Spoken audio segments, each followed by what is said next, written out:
Well, good morning, everybody. I'm Danielle Bosanic, the Director of Professional Development here at WASBO. You get me instead of Mike Berry today, but most importantly, we have Jeremiah and Joe with us today, our moderators for this webinar. So we're happy to see you all this morning and hope that you're all having a wonderful week, and hopefully it is as sunny for you as it is for us here in Madison at the WASBO office.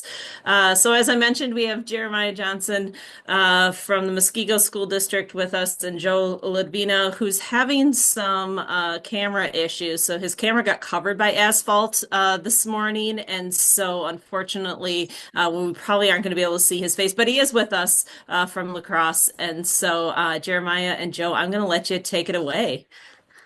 Yeah, thanks, Danielle. Happy to be here this morning and talk about asphalt and hardscapes and might dabble into sidewalks a little bit. As we get started here, just wanted to thank everybody for joining us and the opportunity to learn more about all these different topics. We've had quite a few people joining us. I think almost 100 registered this morning, so super excited to talk about the topic. And Joe joining us maybe from a closet someplace or Yes, really. I wish I could say I was in somewhere really nice and warm, but I'm in my office alone. And unfortunately, or I would say, normally I'd say I have a voice for radio, which means it's good not to have my face, but I'm not even sure I have a voice for radio, so I can't even use that this morning. But welcome everybody. As we talk about asphalt and get into some of those things, we're going to share with you um, what we know. We're not experts by any means, but hopefully our experience in this area will kind of you can take something away this morning. Yeah, right on. In the past few sessions, people have been dropping comments in. Please feel free to do that. And if you have an expertise, feel free to answer comments as they come through. If we got time at the end, we'll try to pick up any questions that we can through the comment feed. So with that, we will get going here. All right, just talking briefly or getting started to talk about seal coating. So I like to think most all of us schools have asphalt, and maintenance of that is critical. If not for aesthetics and just looking nicer, it's good to keep up with that. So I guess I'd like to know, Joe, like what are you doing to take care of your asphalt? Do you have a plan for each school per year, or how often are you seal coating, all that jazz? Yeah, so I kind of when you talk about asphalt and seal coating and everything, it competes with everything else in the budget, right? So a lot of times it's kind of the first thing that goes, but it's really necessary to extend the life of our parking lots and our walking trails or whatever, wherever our playgrounds, wherever asphalt may be. So we don't do a lot of seal coating. What we do is I have a budget. I put into my budget, my capital improvement budget every year, $50,000. And so wherever that $50,000 takes me. And so I am walking the facility once a year. So, and that includes everything, including parking lots, playgrounds, those things. And so I kind of take note of that. And so we just kind of reevaluate every year, and whatever needs to be done, we do that. That includes seal coating, that includes, crack filling, that includes infrared patching, whatever needs to kind of be done. Then I would budget for if we have a replacement. Then I would budget for that capital improvements too. But that $50,000 is kind of there just to make sure I'm doing something every year, at least getting the worst spots. How about you, Jeremiah? What are you doing? Yeah, so we have six schools. We have a high school that's very sizable, and we have most of our students driving if they're really older than a sophomore. And so when they choose to drive, they have to pay for a parking permit. And I believe we charge like 350, maybe $400 for a annual parking permit. And that goes into a fund that brings in about $70,000 a year. So at our high school, we can use that on seal coating, crack filling, um, replacements. Sometimes we'll have like potholes that we'll just cut out and fill in. We've also used it on sidewalks and paths, in and around our stadium as well. So that I'm very thankful for is accessible. And then we have our other five schools. So we have two middle schools and three elementary schools. So what we try to do is seal coat every 3 years. So this year's the middle school year. So they'll do seal coating, crack filling, and then relining. What I always share with my staff at the schools is if our lines are so faded you can't see them, to call somebody in to just do reline work in between those 3 years. So in a perfect world, that's how it works out. Um, it definitely looks nicer. You can take a parking lot that looks terrible and make it look almost brand new, as you see in this before and after. So there is an element to, sometimes we'll seal coat and the community will think, oh, they just got a new parking lot. So I think it definitely looks nicer, but depending on the quality of the product, that can fade pretty quickly with the winters that we experience up here too. I did throw in a baseline square footage, but this by no means is because of that spread is gospel here. I think depending on how busy contractors are and how they can fit you into the schedule depends on how good of a price you can get. Yeah, I've seen that similar pricing.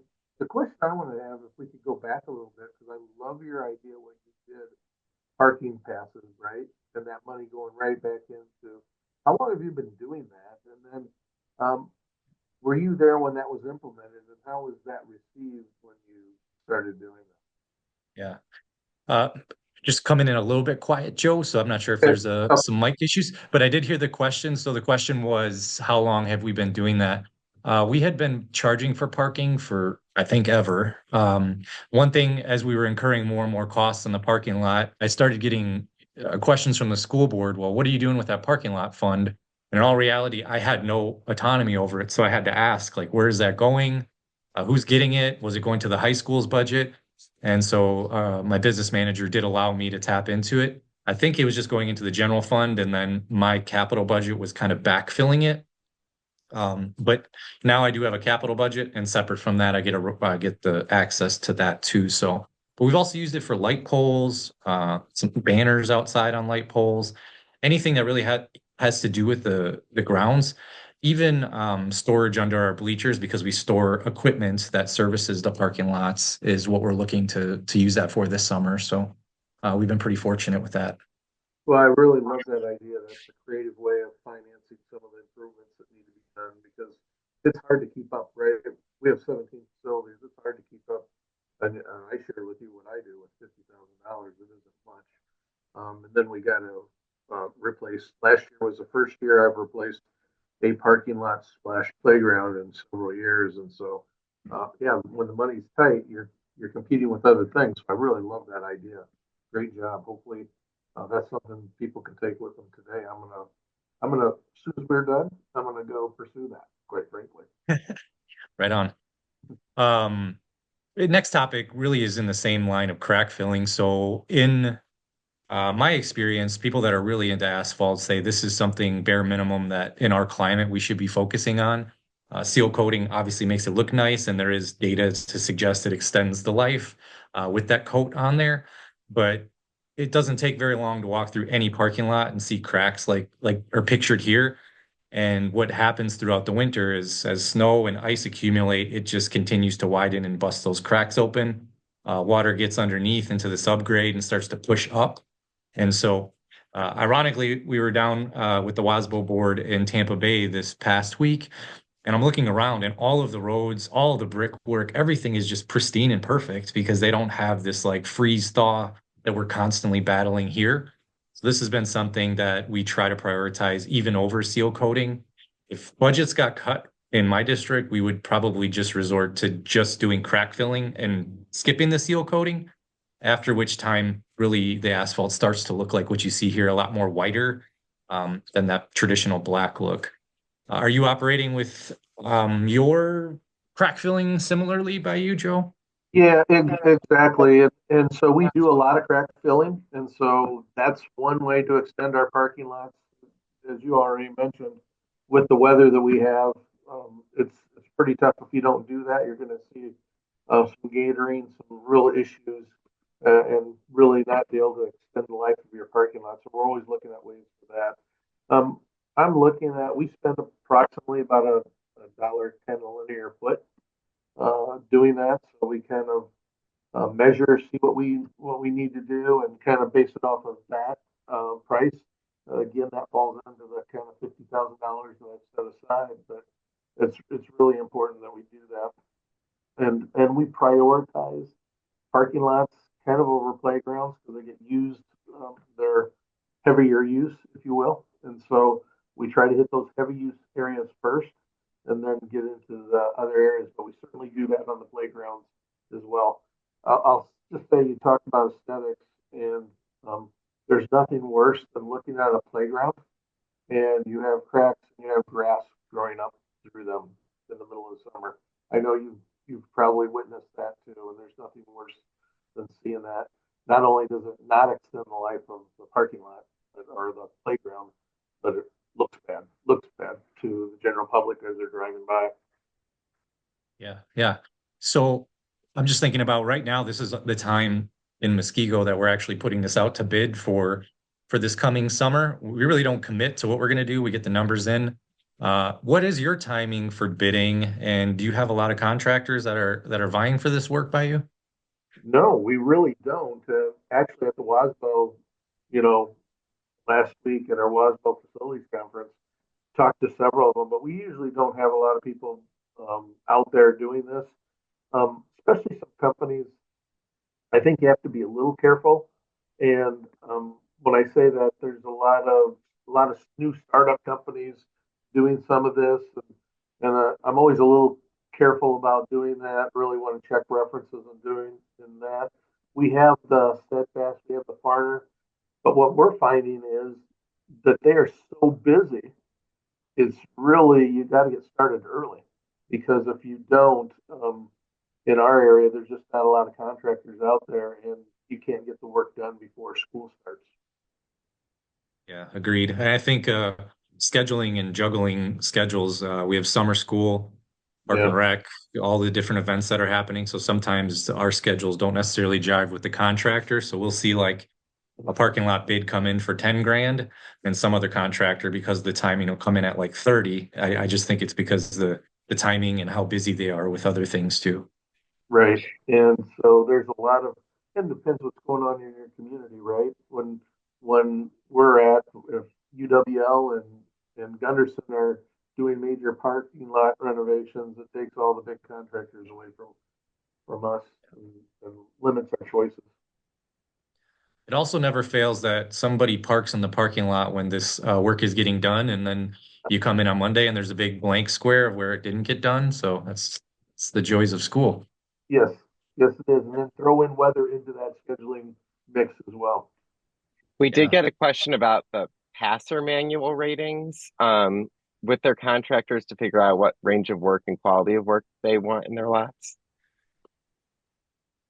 So is the question, do you use one or what is is there? Yeah, does anyone use them? Yeah, yes, that's the question. Got it. I don't use anything like that. I usually do, like Joe said, check references, and we put out an RFP that specifies what we're looking for as far as the seal coating mixture and the expectation of crack filling, certain diameter cracks and how many. So we hope that the RFP guides the results. But yeah, Joe, you? Yeah, no, we don't use that as well. I think the biggest thing for us is checking references, taking the time, especially if you're using somebody new.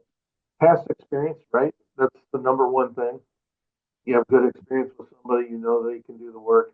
But when it comes to someone new, uh, really want to check references on that. Talk to people who've used them before. How responsive are they to schedule changes that we just talked about? How responsive are they to staying on schedule? How do they communicate with you? Are there things that they see as they're out there that they bring to your attention, or they just do what they're supposed to do and they're out of there? All those things kind of play into the choosing a contractor, especially if it's someone that we haven't used before.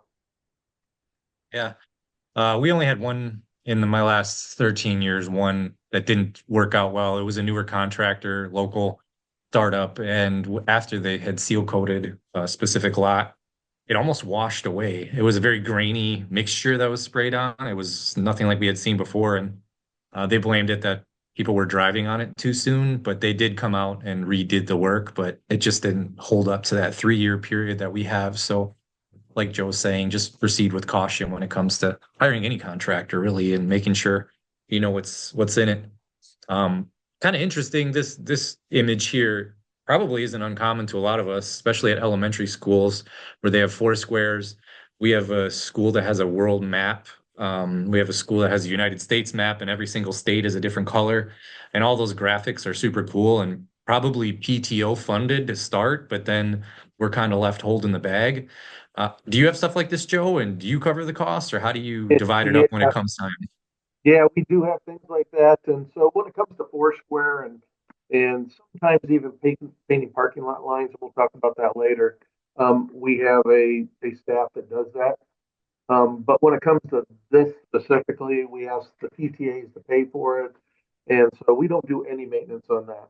And so it's all the PTAs, and if it needs to happen down the road or any grants that they may get, we'll work with them. We approve them. We do pre-approve everything that goes on there. In other words, if they want to do something there, their PTA wants to fund something, they have to get it approved through Buildings and Grounds, just to make sure that it's nothing that's in conflict with what we're doing, that we kind of have that approval process, knowing, that who knows what we're making changes to the parking lot or the playground area. And so it comes through us for any grant applications or anything they want to do, but it's totally funded outside of us. We just don't have the money to do that. We let people know that up front.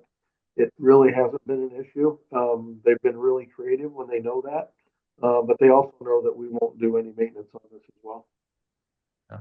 Yeah, we're in a very similar boat, and I believe 1 or 2 years ago, one of those maps we just said because there was no money there, we were just going to seal coat around it. So the seal coat company had to be creative and just spraying around the whole graphic. Another thing that just came to mind is we had a request from our high school to have seniors paint their parking spaces, or maybe it was all students, I don't know. We were open to it. I was a little nervous and it just never really came to fruition. Do you allow any artwork from students, maybe at your high school in parking spaces? Has that been a thing by you? No, no one's actually brought that up. I to tell you the truth, I don't think I'd have a problem with it from the standpoint of paint's cheap, it's easy, and as long as, again, I think there's some type of approval process that, but it's kind of a fun way. We are a school district. I know my predecessor would probably frown on something like that, but as long as it's tactfully done and there's approval process, I wouldn't have a major issue. But no one's brought that forward. So Jeremiah, it's interesting you bring that one up because that is definitely an emerging trend among adolescents right now. We're seeing that more and more in schools across the country. So I think if the question hasn't been posed yet to your district, I wouldn't be surprised to see it coming in the next couple of years and stuff. So we have a couple of questions though in our chat, maybe if we can Yeah. take a second for those. So. The question was, do you bid by the square foot or by the lot? So I'll give you that question first. We have a few of them here. Yeah. The first one, we take an aerial view, which you can usually grab right off of Google Earth. And Google Earth has some awesome tools for measurement. So even from your phone, you could, grab a picture of above and you can use the measurement tool to say the square footage. We prefer just to capture an image and put it in the RFP, like this is the lot we're talking about, everything in here, and leave it to them to do the measurements. Usually we'll do like a pre-bid walk where you can all come and check it out, but a lot of times the contractors will just come after hours and do their own homework. We've never really had an issue with the measuring or a disparity of understanding of what we're asking for, so that's been pretty basic. yeah, and Great. what I do is I kind of have an estimate myself of number of infrared heat patches that we're going to do, an estimate of the linear foot. And so I ask them for a price per patch per linear foot. And based on that, knowing full well it might change a little bit when they come out. So I'm not quite as scientific as Jeremiah, but that's how we do it. So we just an estimate of the work that need to be done, get the pricing there, knowing full well that may change a little bit down the road. Great. So Scott here had a question about anybody being required to install porous asphalt in their new lots. So you're unable to seal it and it's difficult to keep sand and debris out of it. You have to bring in an industrial vac to clean it. A great chat happening here, folks chiming in on that. Jeremiah and Joe, though, I'm guessing you guys have not seen this. I haven't heard you talk about it.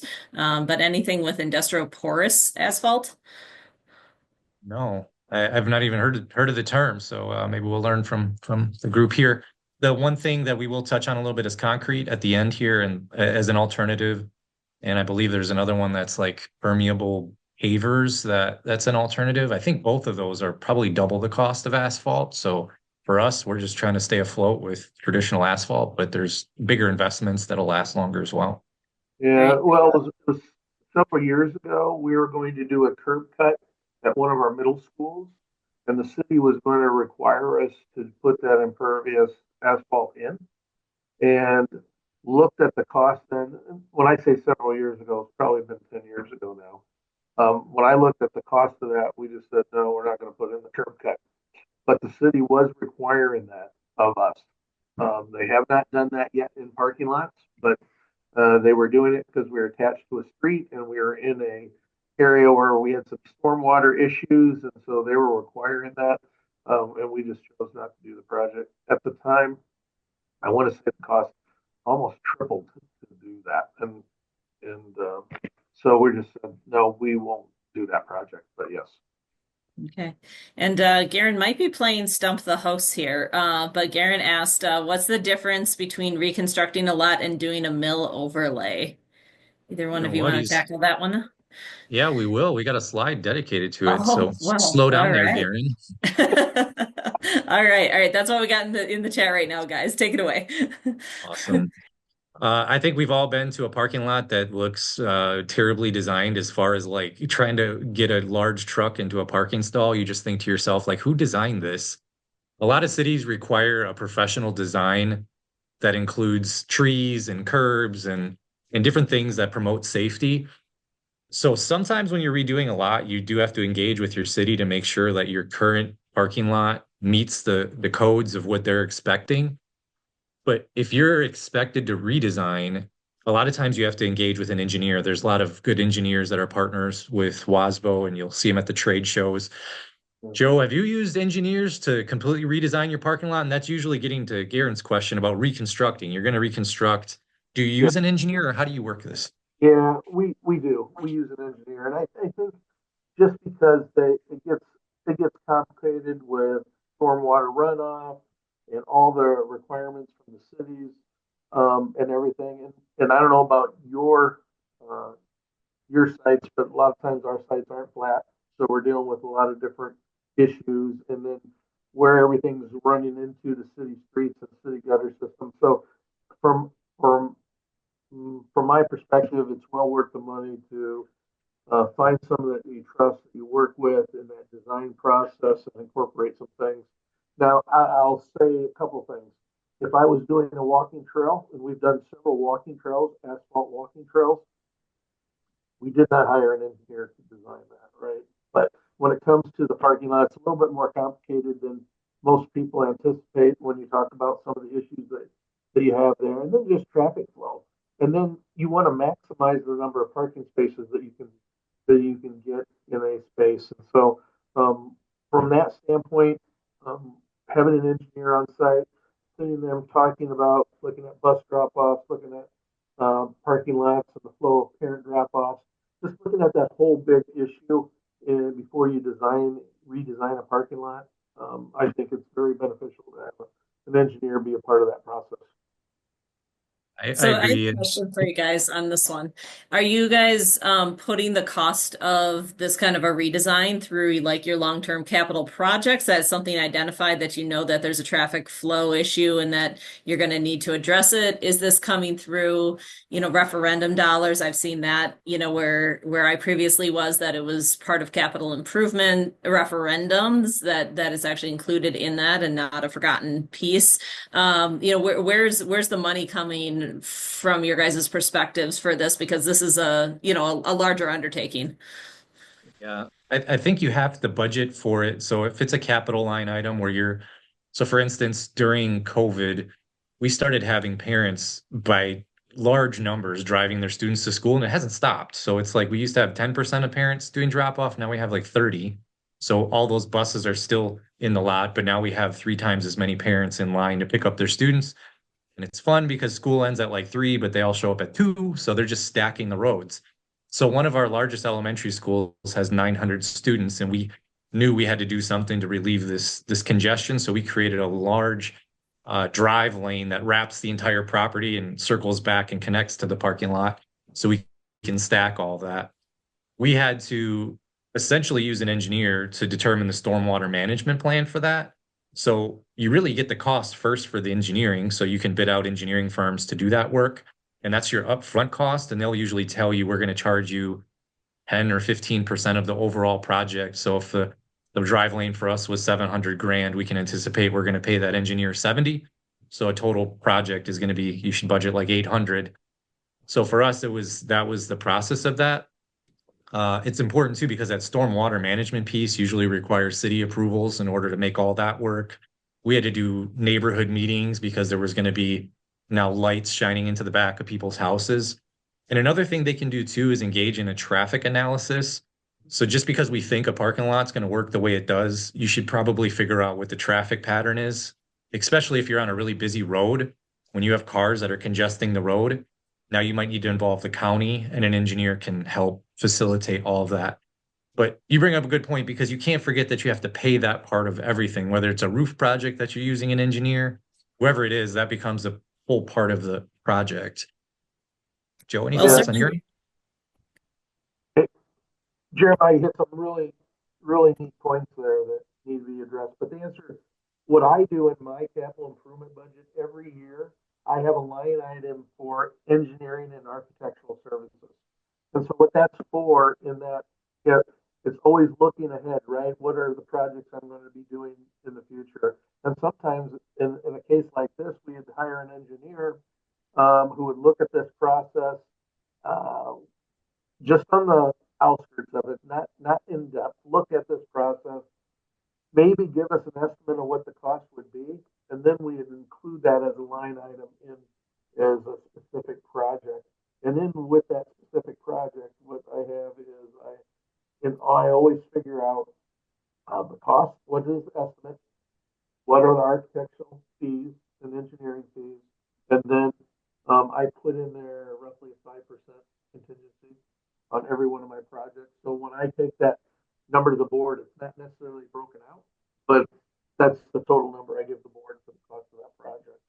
And so I think it's really important that you have someone on the front end who can help you. That helps me get a better estimate. Now I could do it based off of, I could look at how many parking spaces we're going to do, and I know that an average parking space is 162 square feet, right? And I can figure all that out, but it helps sometimes. You have to talk about what Jeremiah talked about, not only the aesthetics of your parking lot, the lighting, the safety, but that stormwater. And so it's kind of twofold. You've done a little bit of engineering on the front end, and then you put it in the capital improvement projects for a specific event. And Joe, I think we're microphones still having a little bit of trouble there. I'll try to carry us through as we Sorry. keep going. No worries. All right. Back to this question. This is a really fascinating question. Milling versus a full replacement. So a lot of us have lots that are alligatored and spalling and cracks everywhere, and you have to make a decision. Are you going to dig that whole thing up? Are you going to replace the base? I think one good thing to do would be engage with an engineer that could do some core samples and determine what you're working with underneath. If you had a really good, solid engineering plan when the parking lot was initially installed and everything's operating as it should, we have done milling. So for those not familiar with the terminology, rather than completely excavating and pulling out the base, then relaying the base, then rolling the base, then putting a new binder coat down of asphalt, and then a new top coat, this is really shaving off the top couple inches of the asphalt. And what you'll normally find during this is you'd want to inspect what it looks like after you do the mill and determine if you need to undercut. So you get that top coat off and take a walk around the parking lot. And if you see cracks and big gaps, and that's where you're going to need to actually excavate. And if the contractor determines that the base is soft, like it's not going to hold if you pour on top, you may have to go even deeper. So you might want to budget. Let's just say you're going to mill a parking lot. We're doing one this summer. We're going to budget 50 grand. The bid came back at 30, and it's just a playground. But we're anticipating after they get that top coat shaved down that we're going to find some iffy areas that we're going to want to like go a little deeper and then put another top coat on. We milled a lot in 2018, and now it's 2025, and that lot still looks perfectly fine. So I think we need to just ask ourselves life expectancy. Is this going to hold up as long as a full lot replacement? My first capital project as a facilities director was a parking lot at one of our middle schools, and it just saddens me. We went all the way down. They were so deep in the subgrade that as contractors were walking around, I couldn't even see their heads from like level. So they went very deep and built it all back up. And we're seeing cracks all over the place right now, and we're at about 12 years. So a lot that we remilled, it's 2025, we're 7 years later, it still looks fine. So I think if you've got a good base to work with, milling is much more cheaper than doing that complete excavation. Maybe a complete excavation gets you 20-ish years, and maybe a mill is going to get you 15. But depending on what you're working with, it might be a more cost-effective strategy. We just wrapped up a referendum, and we had some interest earnings left at the end. And after all that construction traffic had gone through our 20-year-old parking lot, it was just trashed all the way around the school. So the board committed to using interest earnings to remilling the entire property. So we milled it, inspected as it went, did some undercuts, and then put a new binder coat on top. It looks brand new, and we're hoping at least 10 to 15 years out, getting out of it. Yeah. Joe, anything? Yeah, I will try to talk louder, so hopefully this helps. But yes, we did this in a parking lot here at Hogan Administration, about 16 years ago now, and the parking lot still looks good. So I think it's really what you touched on is really important. Have an engineer look at this. Is this really a lot that is a good aspect for this type of maintenance or redoing? And so where we've done it, we've had excellent results, and it was much cheaper than original. So we'll be tearing it up this summer because we're building a new school on the site, but it surpassed what I actually thought it would do. I will tell you, it's a real interesting project. When we did this for the first time, we were all out there watching that process as they ground that top part off. It's very interesting, very different than what we're used to, but it's been a good product. Right. A new emerging thing. Maybe it's old school. I don't know, but there's people or organizations. I believe Kenosha put in some concrete parking lots, and we went down to take a look at that and talk about the ROI. So I think I've read that a concrete parking lot can have like a 30 to 50-year life versus I just shared some of our newer lots are going on 12 years and starting to crack up already. I think some advantages that I've heard of are number one, you don't have to crack fill them, or at least to my knowledge, you don't have to crack fill, you don't have to seal coat. You may have to make repairs as concrete does chip and bust away over time, especially with the plows that we put on our roads and such. Another advantage I've heard is that they're brighter parking lots. So when you have the lights on at night, everything looks really bright because it's a lighter surface. So can increase safety and reduce slipping. However, that upfront cost I've heard is next to double a traditional parking lot. So you'd have to have a substantial upfront investment to be able to make something like this work. Have you done any concrete lots or know anybody that has? No, we have not done any concrete lots. And right now we're in the process of, designing a new school, and it only has a 45 car parking lot that we're putting in there. I'm really looking at concrete at that site. Nice. In preparation, but so I've been kind of studying this to see where does it make sense, when does it make sense, and Michigan, the Department of Michigan Transportation put out a study. Now this is roads, right? So we're talking interstates, so it gets a lot of wear and tear. They're saying that on a concrete road in Michigan, which the weather is a lot like ours, what they're getting is about 27 and a half years of of use before they have to replace it on concrete.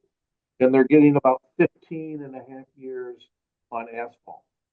But again, the price difference is quite a bit. And so just basing it on that, and again, that's just one study that was done and not orange, right? Because it's a parking lot versus a road. But I found that helpful when kind of looking at that. So we're going to look at that. We have not done any concrete parking lots, but on this smaller lot, it may make sense for us to do that. And we're going to look at the cost, and we're in the process of evaluating that right now. So we touched on budgeting a little bit to kick it off, but it is important that you have some sort of document that's tracking like what you've done for each site. Even if you have one school, like when was it seal coated last? When was it inspected? Things can fall apart so quickly. As I just mentioned, the school that I did in 2013, I didn't expect to have to touch that lot as far as the rest of my career went. I was hoping, but I think I'll be replacing it. When we build our capital plan, we have a separate sheet. We have all of like the wants and desires of the district that support the mission and things that principals come up with.